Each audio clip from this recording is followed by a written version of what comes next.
श्रीगणेशाय नमः। श्रीशिव उवाच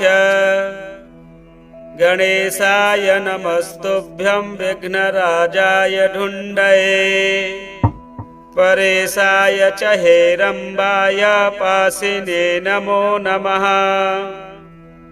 मूषकवाहनायैव नमः परशुपाणये दन्ताभयधरायैव त्रिनेत्राय नमो नमः। शूर्पकर्णाय वीराय चन्द्ररेखाधराय ते सिन्दूरभूषणायैव रक्तरङ्गाय ते नमः। हेरम्बाय महाविघ्नवारणाय गजानन आदिपूज्याय सर्वेषां पूज्याय ते नमो नमः। स्वानन्दवासिने तुभ्यं स्वानन्दमयमूर्तये सर्वाकाराय सर्वेषां मात्रे पित्रे नमो नमः। अनन्तोदरभावाय ब्रह्मणां पतये नमः। ब्रह्मभूताय देवाय दैत्यदानवमर्दिने अनन्तविभवायैव भक्तपालनधर्मिणे अभक्तानां विनाशाय खेलकाय नमो नमः। योगाय योगनाथाय योगिने योगदायिने सदा शान्तिस्वरूपाय शान्तिशाताय ते नमः। किं स्तौमि त्वां गणेशान ब्रह्मणस्पतिरूपिणम् योगिनो वेदवेदान्ताः शान्तिं यत्र भजन्ति च। धन्योऽहं देवपैर्देवैर्मुनिभिर्गणनायकः दर्शनात्तेद्यपादस्य परात्परतरस्य च। सामर्थ्यं देहि विघ्नेश ज्ञानरूपं त्वयि स्थितम् आज्ञानान्धकनाशार्थं भक्तितेऽव्यभिचारिणीम्। एवमुक्त्वा ननर्तासौ महादेवः सुरर्षिभिः तं जगादगणाधीशो भक्तं भक्तजनप्रियः। श्रीगणेश उवाच वज्रपञ्जरकं मे त्वं गृह्य दैत्येन्द्रसत्तमम् जहि ज्ञानमयं शम्भो विजयी सर्वदा भव। भक्तिं मदीयपादे त्वं लभसे नन्यवृत्तिजाम् यद्यदिच्छसि तत्तत्ते सफलं तु भविष्यति। त्वया कृतमिदं स्तोत्रं मदीयं यः पठेन्नरः शृणुयात् स लभेत् सर्वं वाञ्छितं सर्वदा शिव।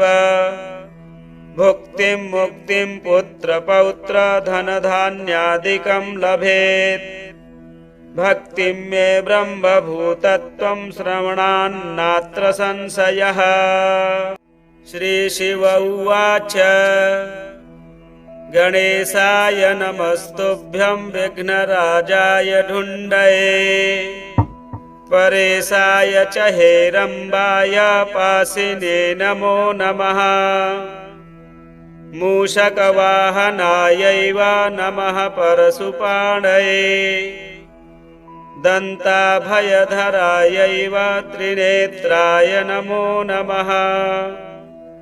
शूर्पकर्णाय वीराय चन्द्ररेखाधराय ते सिन्दूरभूषणायैव रक्तरङ्गाय ते नमः।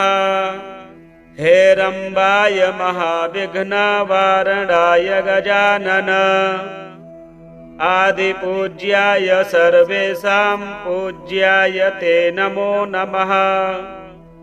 स्वानन्दवासिने तुभ्यं स्वानन्दमयमूर्तये सर्वाकाराय सर्वेषां मात्रे पित्रे नमो नमः। अनन्तोदरभावाय ब्रह्मणां पतये नमः।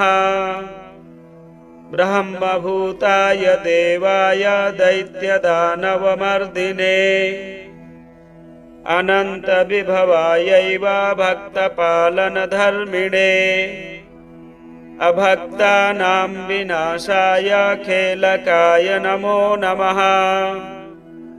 योगाय योगनाथाय योगिने योगदायिने सदा शान्तिस्वरूपाय शान्तिशाताय ते नमः। किं स्तौमि त्वां गणेशान ब्रह्मणस्पतिरूपिणम् योगिनो वेदवेदान्ताः शान्तिं यत्र भजन्ति च। धन्योऽहं देवपैर्देवैर्मुनिभिर्गणनायकः दर्शनात्तेद्यपादस्य परात्परतरस्य च।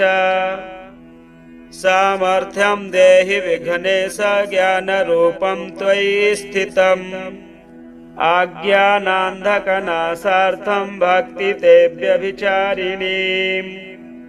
एवमुक्त्वा ननर्तासौ महादेवः सुरर्षिभिः तं जगादगणाधीशो भक्तं भक्तजनप्रियः। श्रीगणेश उवाच वज्रपञ्जरकं मे त्वं गृह्य दैत्येन्द्रसत्तमम् जहि ज्ञानमयं शम्भो विजयी सर्वदा भव। भक्तिं मदीयपादे त्वं लभसे नन्यवृत्तिजाम् यद्यदिच्छसि तत्तत्ते सफलं तु भविष्यति। त्वया कृतमिदं स्तोत्रं मदीयं यः पठेन्नरः शृणुयात् स लभेत् सर्वं वाञ्छितं सर्वदा शिव। भुक्तिं मुक्तिं पुत्रपौत्र धनधान्यादिकं लभेत्। भक्तिं मे ब्रह्मभूतत्वं श्रवणान्नात्र संशयः। श्रीशिव उवाच गणेशाय नमस्तुभ्यं विघ्नराजाय ढुण्डये परेशाय च हेरम्बाय पाशिने नमो नमः। मूषकवाहनायैव नमः परशुपाणये दन्ताभयधरायैव त्रिनेत्राय नमो नमः। शूर्पकर्णाय वीराय चन्द्ररेखाधराय ते सिन्दूरभूषणायैव रक्तरङ्गाय ते नमः। हेरम्बाय महाविघ्नवारणाय गजानन आदिपूज्याय सर्वेषां पूज्याय ते नमो नमः। स्वानन्दवासिने तुभ्यं स्वानन्दमयमूर्तये सर्वाकाराय सर्वेषां मात्रे पित्रे नमो नमः। अनन्तोदरभावाय ब्रह्मणां पतये नमः। ब्रह्मभूताय देवाय दैत्यदानवमर्दिने अनन्तविभवायैव भक्तपालनधर्मिणे अभक्तानां विनाशाय खेलकाय नमो नमः। योगाय योगनाथाय योगिने योगदायिने सदा शान्तिस्वरूपाय शान्तिशाताय ते नमः। किं स्तौमि त्वां गणेशान ब्रह्मणस्पतिरूपिणम् योगिनो वेदवेदान्ताः शान्तिं यत्र भजन्ति च। धन्योऽहं देवपैर्देवैर्मुनिभिर्गणनायकः दर्शनात्तेद्यपादस्य परात्परतरस्य च। सामर्थ्यं देहि विघ्नेश ज्ञानरूपं त्वयि स्थितम् आज्ञानान्धकनाशार्थं भक्तितेऽव्यभिचारिणीम् एवमुक्त्वा ननर्तासौ महादेवः सुरर्षिभिः तं जगादगणाधीशो भक्तं भक्तजनप्रियः। श्रीगणेश उवाच वज्रपञ्जरकं मे त्वं गृह्य दैत्येन्द्रसत्तमम् जहि ज्ञानमयं शम्भो विजयी सर्वदा भव। भक्तिं मदीयपादे त्वं लभसे नन्यवृत्तिजाम् यद्यदिच्छसि तत्तत्ते सफलं तु भविष्यति।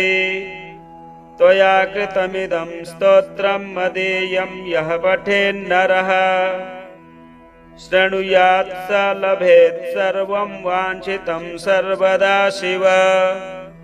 भुक्तिं मुक्तिं पुत्रपौत्र धनधान्यादिकं लभेत् भक्तिं मे ब्रह्मभूतत्वं श्रवणान्नात्र संशयः। श्रीशिव उवाच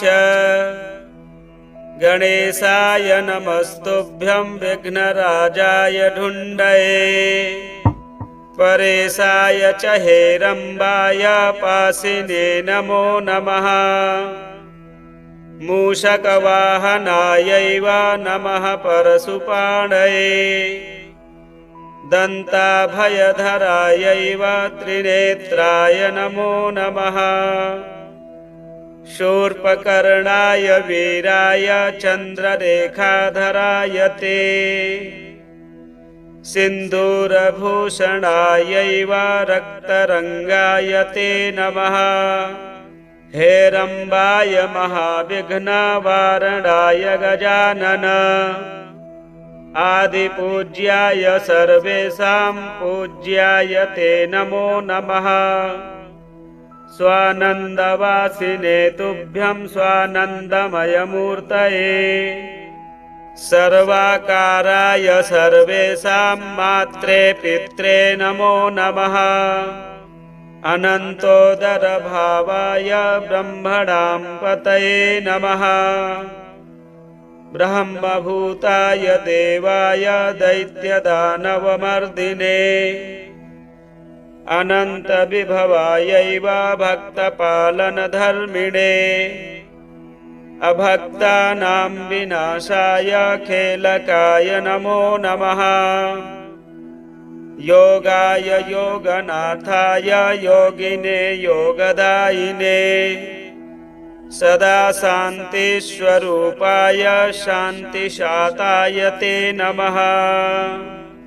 किं स्तौमि त्वां गणेशान ब्रह्मणस्पतिरूपिणम् योगिनो वेदवेदान्ताः शान्तिं यत्र भजन्ति च। धन्योऽहं देवपैर्देवैर्मुनिभिर्गणनायकः दर्शनात्तेद्यपादस्य परात्परतरस्य च। सामर्थ्यं देहि विघ्नेश ज्ञानरूपं त्वयि स्थितम् आज्ञानान्धकनाशार्थं भक्तितेऽव्यभिचारिणीम् एवमुक्त्वा ननर्तासौ महादेवः सुरर्षिभिः तं जगादगणाधीशो भक्तं भक्तजनप्रियः। श्रीगणेश उवाच वज्रपञ्जरकं मे त्वं गृह्य दैत्येन्द्रसत्तमम् जहि ज्ञानमयं शम्भो विजयी सर्वदा भव। भक्तिं मदीयपादे त्वं लभसे नन्यवृत्तिजाम् यद्यदिच्छसि तत्तत्ते सफलं तु भविष्यति। त्वया कृतमिदं स्तोत्रं मदीयं यः पठेन्नरः शृणुयात् स लभेत् सर्वं वाञ्छितं सर्वदा शिव। भुक्तिं मुक्तिं पुत्रपौत्र धनधान्यादिकं लभेत् भक्तिं मे ब्रह्मभूतत्वं श्रवणान्नात्र संशयः। श्रीशिव उवाच गणेशाय नमस्तुभ्यं विघ्नराजाय ढुण्डये परेशाय च हेरम्बाय पासिने नमो नमः मूषकवाहनायैव नमः परशुपाणये दन्ताभयधरायैव त्रिनेत्राय नमो नमः शूर्पकर्णाय वीराय चन्द्ररेखाधराय ते सिन्दूरभूषणायैव रक्तरङ्गाय ते नमः हेरम्बाय महाविघ्नवारणाय गजानन आदिपूज्याय सर्वेषां पूज्याय ते नमो नमः स्वानन्दवासिने तुभ्यं स्वानन्दमयमूर्तये सर्वाकाराय सर्वेषां मात्रे पित्रे नमो नमः अनन्तोदरभावाय ब्रह्मणां पतये नमः ब्रह्मभूताय देवाय दैत्यदानवमर्दिने अनन्तविभवायैव भक्तपालनधर्मिणे अभक्तानां विनाशाय खेलकाय नमो नमः योगाय योगनाथाय योगिने योगदायिने सदा शान्तिस्वरूपाय शान्तिशाताय ते नमः किं स्तौमि त्वां गणेशान ब्रह्मणस्पतिरूपिणम् योगिनो वेदवेदान्ताः शान्तिं यत्र भजन्ति च धन्योऽहं देवपैर्देवैर्मुनिभिर्गणनायकः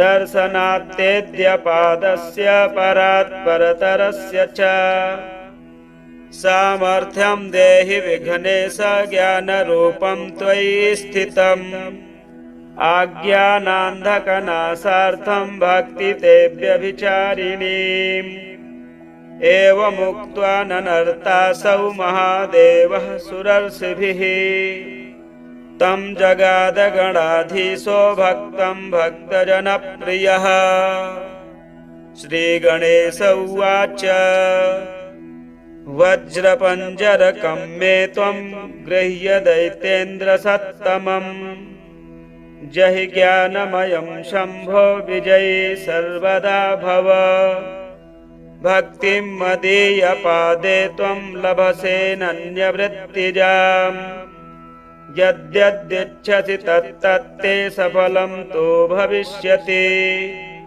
त्वया कृतमिदं स्तोत्रं मदीयं यः पठेन्नरः शृणुयात् स लभेत् सर्वं वाञ्छितं सर्वदा शिव भुक्तिं मुक्तिं पुत्रपौत्र धनधान्यादिकं लभेत् भक्तिं मे ब्रह्मभूतत्वं श्रवणान्नात्र संशयः श्रीशिव उवाच गणेशाय नमस्तुभ्यं विघ्नराजाय ढुण्डये परेशाय च हेरम्बाय पासिने नमो नमः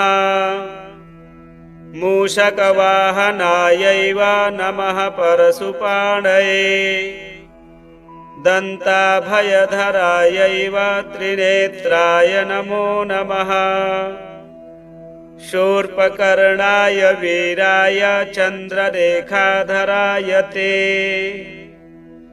सिन्दूरभूषणायैव रक्तरङ्गाय ते नमः हेरम्बाय महाविघ्नवारणाय गजानन आदिपूज्याय सर्वेषां पूज्याय ते नमो नमः स्वानन्दवासिने तुभ्यं स्वानन्दमयमूर्तये सर्वाकाराय सर्वेषां मात्रे पित्रे नमो नमः अनन्तोदरभावाय ब्रह्मणां पतये नमः ब्रह्मभूताय देवाय दैत्यदानवमर्दिने अनन्तविभवायैव भक्तपालनधर्मिणे अभक्तानां विनाशाय खेलकाय नमो नमः। योगाय योगनाथाय योगिने योगदायिने सदा शान्तिस्वरूपाय शान्तिशाताय ते नमः। किं स्तौमि त्वां गणेशान ब्रह्मणस्पतिरूपिणम् योगिनो वेदवेदान्ताः शान्तिं यत्र भजन्ति च धन्योऽहं देवपैर्देवैर्मुनिभिर्गणनायकः दर्शनात्तेद्यपादस्य परात्परतरस्य च सामर्थ्यं देहि विघ्नेश ज्ञानरूपं त्वयि स्थितम् आज्ञानान्धकनाशार्थं भक्तितेऽव्यभिचारिणीम् एवमुक्त्वा ननर्तासौ महादेवः सुरर्षिभिः तं जगादगणाधीशो भक्तं भक्तजनप्रियः। श्रीगणेश उवाच वज्रपञ्जरकं मे त्वं गृह्य दैत्येन्द्रसत्तमम् जहि ज्ञानमयं शम्भो विजयी सर्वदा भव भक्तिं मदीयपादे त्वं लभसे नन्यवृत्तिजाम् यद्यदिच्छसि तत्तत्ते सफलं तु भविष्यति त्वया कृतमिदं स्तोत्रं मदीयं यः पठेन्नरः शृणुयात् स लभेत् सर्वं वाञ्छितं सर्वदा शिव भुक्तिं मुक्तिं पुत्रपौत्र धनधान्यादिकं लभेत् भक्तिं मे ब्रह्मभूतत्वं श्रवणान्नात्र संशयः। श्रीशिव उवाच गणेशाय नमस्तुभ्यं विघ्नराजाय ढुण्डये परेशाय च हेरम्बाय पासिने नमो नमः मूषकवाहनायैव नमः परशुपाणये दन्ताभयधरायैव त्रिनेत्राय नमो नमः शूर्पकर्णाय वीराय चन्द्ररेखाधराय ते सिन्दूरभूषणायैव रक्तरङ्गाय ते नमः हेरम्बाय महाविघ्नवारणाय गजानन आदिपूज्याय सर्वेषां पूज्याय ते नमो नमः स्वानन्दवासिने तुभ्यं स्वानन्दमयमूर्तये सर्वाकाराय सर्वेषां मात्रे पित्रे नमो नमः अनन्तोदरभावाय ब्रह्मणां पतये नमः ब्रह्मभूताय देवाय दैत्यदानवमर्दिने अनन्तविभवायैव भक्तपालनधर्मिणे अभक्तानां विनाशाय खेलकाय नमो नमः योगाय योगनाथाय योगिने योगदायिने सदा शान्तिस्वरूपाय शान्तिशाताय ते नमः। किं स्तौमि त्वां गणेशान ब्रह्मणस्पतिरूपिणम् योगिनो वेदवेदान्ताः शान्तिं यत्र भजन्ति च धन्योऽहं देवपैर्देवैर्मुनिभिर्गणनायकः दर्शनात्तेद्यपादस्य परात्परतरस्य च सामर्थ्यं देहि विघ्नेश ज्ञानरूपं त्वयि स्थितम् आज्ञानान्धकनाशार्थं भक्तितेऽव्यभिचारिणीम् एवमुक्त्वा ननर्तासौ महादेवः सुरर्षिभिः तं जगादगणाधीशो भक्तं भक्तजनप्रियः। श्रीगणेश उवाच वज्रपञ्जरकं मे त्वं गृह्य दैत्येन्द्रसत्तमम् जहि ज्ञानमयं शम्भो विजयी सर्वदा भव। भक्तिं मदीयपादे त्वं लभसेनन्यवृत्तिजाम् यद्यदिच्छसि तत्तत्ते सफलं तु भविष्यति। त्वया कृतमिदं स्तोत्रं मदीयं यः पठेन्नरः शृणुयात् स लभेत् सर्वं वाञ्छितं सर्वदा शिव। भुक्तिं मुक्तिं पुत्रपौत्र धनधान्यादिकं लभेत्। भक्तिं मे ब्रह्मभूतत्वं श्रवणान्नात्र संशयः। श्रीशिव उवाच गणेशाय नमस्तुभ्यं विघ्नराजाय ढुण्डये परेशाय च हेरम्बाय पासिने नमो नमः। मूषकवाहनायैव नमः परशुपाणये दन्ताभयधरायैव त्रिनेत्राय नमो नमः। शूर्पकर्णाय वीराय चन्द्ररेखाधराय ते सिन्दूरभूषणायैव रक्तरङ्गाय ते नमः। हेरम्बाय महाविघ्नवारणाय गजानन आदिपूज्याय सर्वेषां पूज्याय ते नमो नमः। स्वानन्दवासिने तुभ्यं स्वानन्दमयमूर्तये सर्वाकाराय सर्वेषां मात्रे पित्रे नमो नमः। अनन्तोदरभावाय ब्रह्मणां पतये नमः। ब्रह्मभूताय देवाय दैत्यदानवमर्दिने अनन्तविभवायैव भक्तपालनधर्मिणे अभक्तानां विनाशाय खेलकाय नमो नमः।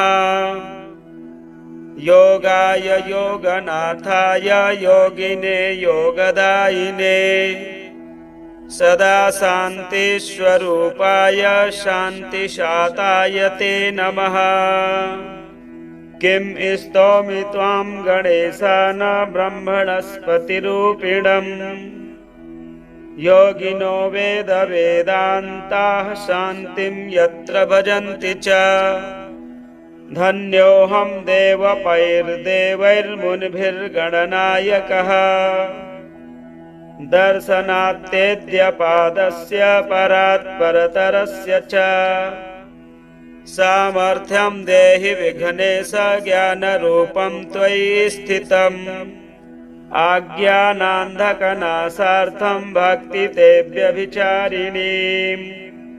एवमुक्त्वा ननर्तासौ महादेवः सुरर्षिभिः तं जगादगणाधीशो भक्तं भक्तजनप्रियः।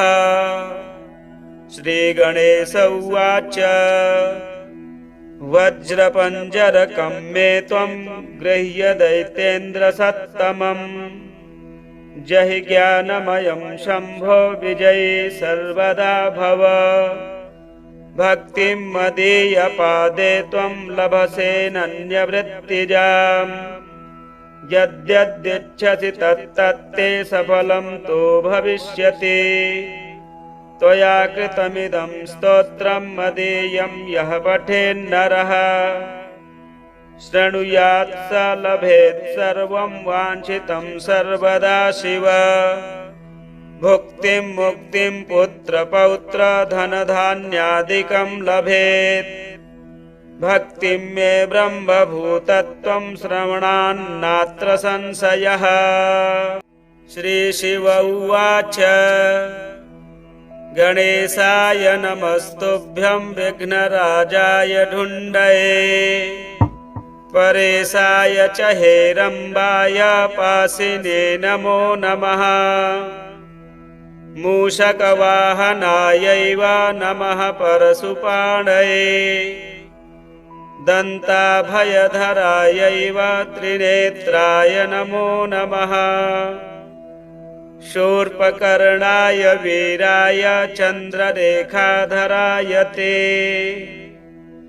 सिन्दूरभूषणायैव रक्तरङ्गाय ते नमः हेरम्बाय महाविघ्नवारणाय गजानन आदिपूज्याय सर्वेषां पूज्याय ते नमो नमः स्वानन्दवासिने तुभ्यं स्वानन्दमयमूर्तये सर्वाकाराय सर्वेषां मात्रे पित्रे नमो नमः अनन्तोदरभावाय ब्रह्मणां पतये नमः ब्रह्मभूताय देवाय दैत्यदानवमर्दिने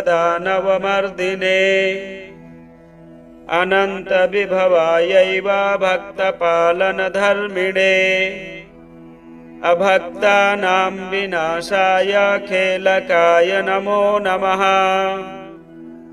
योगाय योगनाथाय योगिने योगदायिने सदा शान्तिस्वरूपाय शान्तिशाताय ते नमः किं स्तौमि त्वां गणेशान ब्रह्मणस्पतिरूपिणम् योगिनो वेदवेदान्ताः शान्तिं यत्र भजन्ति च धन्योऽहं देवपैर्देवैर्मुनिभिर्गणनायकः दर्शनात्तेद्यपादस्य परात्परतरस्य च सामर्थ्यं देहि विघ्नेश ज्ञानरूपं त्वयि स्थितम् आज्ञानान्धकनाशार्थं भक्तितेऽव्यभिचारिणीम् एवमुक्त्वा ननर्तासौ महादेवः सुरर्षिभिः तं जगादगणाधीशो भक्तं भक्तजनप्रियः श्रीगणेश उवाच वज्रपञ्जरकं मे त्वं गृह्य दैत्येन्द्रसत्तमम् जहि ज्ञानमयं शम्भो विजयी सर्वदा भव भक्तिं मदीयपादे त्वं लभसे नन्यवृत्तिजाम् यद्यदिच्छसि तत्तत्ते सफलं तु भविष्यति त्वया कृतमिदं स्तोत्रं मदीयं यः पठेन्नरः शृणुयात् स लभेत् सर्वं वाञ्छितं सर्वदा शिव भुक्तिं मुक्तिं पुत्रपौत्र धनधान्यादिकं लभेत् भक्तिं मे ब्रह्मभूतत्वं श्रवणान्नात्र संशयः श्रीशिव उवाच गणेशाय नमस्तुभ्यं विघ्नराजाय ढुण्डये परेशाय च हेरम्बाय पासिने नमो नमः मूषकवाहनायैव नमः परशुपाणये दन्ताभयधरायैव त्रिनेत्राय नमो नमः शूर्पकर्णाय वीराय चन्द्ररेखाधराय ते सिन्दूरभूषणायैव रक्तरङ्गाय ते नमः हेरम्बाय महाविघ्नवारणाय गजानन आदिपूज्याय सर्वेषां पूज्याय ते नमो नमः स्वानन्दवासिने तुभ्यं स्वानन्दमयमूर्तये सर्वाकाराय सर्वेषां मात्रे पित्रे नमो नमः अनन्तोदरभावाय ब्रह्मणां पतये नमः ब्रह्मभूताय देवाय दैत्यदानवमर्दिने अनन्तविभवायैव भक्तपालनधर्मिणे अभक्तानां विनाशाय खेलकाय नमो नमः। योगाय योगनाथाय योगिने योगदायिने सदा शान्तिस्वरूपाय शान्तिशाताय ते नमः। किं स्तौमि त्वां गणेशान ब्रह्मणस्पतिरूपिणम् योगिनो वेदवेदान्ताः शान्तिं यत्र भजन्ति च। धन्योऽहं देवपैर्देवैर्मुनिभिर्गणनायकः दर्शनात्तेद्यपादस्य परात्परतरस्य च। सामर्थ्यं देहि विघ्नेश ज्ञानरूपं त्वयि स्थितम् आज्ञानान्धकनाशार्थं भक्ति ते व्यभिचारिणीम्। एवमुक्त्वा ननर्तासौ महादेवः सुरर्षिभिः तं जगादगणाधीशो भक्तं भक्तजनप्रियः। श्रीगणेश उवाच वज्रपञ्जरकं मे त्वं गृह्य दैत्येन्द्रसत्तमम् जहि ज्ञानमयं शम्भो विजयी सर्वदा भव। भक्तिं मदीयपादे त्वं लभसेनन्यवृत्तिजाम् यद्यदिच्छसि तत्तत्ते सफलं तु भविष्यति। त्वया कृतमिदं स्तोत्रं मदीयं यः पठेन्नरः शृणुयात् स लभेत् सर्वं वाञ्छितं सर्वदा शिव। भुक्तिं मुक्तिं पुत्रपौत्र धनधान्यादिकं लभेत्। भक्तिं मे ब्रह्मभूतत्वं श्रवणान्नात्र संशयः। श्रीशिव उवाच